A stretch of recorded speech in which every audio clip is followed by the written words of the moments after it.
176 partants pour cette quatrième étape sans relief dans le bocage autour de la Motachar, soit 6 tours d'un circuit de 141 km. Très animée, cette étape le sera dès le départ.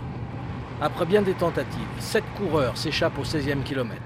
Kevin Fouage de Creuse-Oxygène, Pierre Ruffo de Pavilly-Barentin, Clément Baume du Pays de Loudéac, Martin Rapin de Sojason Espoir, David Rivière, Simon Cellier du Vendée U et Bruno Attier d'Aubervilliers.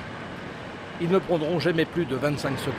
Le peloton les reprendra au 28e kilomètre. Au kilomètre 45, Fabien Schmitt des Côtes d'Armor et Mossine El Kouraji d'Orléans vont partir pour 5 km. Ils resteront 15 secondes maximum devant le peloton. Les tentatives vont se multiplier sans cesse, vite reprises par un peloton qui ne veut pas s'en laisser compter.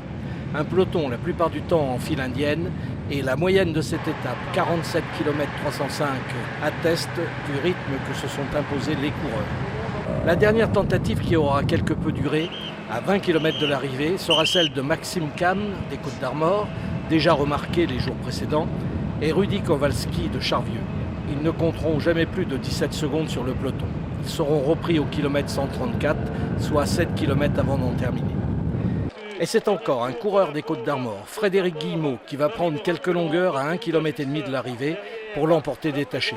L'équipe des Côtes d'Armor semblait bien partie pour réaliser un triplé, mais hélas, à une centaine de mètres de la ligne, une vingtaine d'hommes devaient chuter. J'ai un peu peur de frotter, c'est vrai que ça avait l'air vraiment dangereux comme arrivée. Donc je sentais que j'étais vraiment bien, je me suis dit allez, je tente, on verra bien.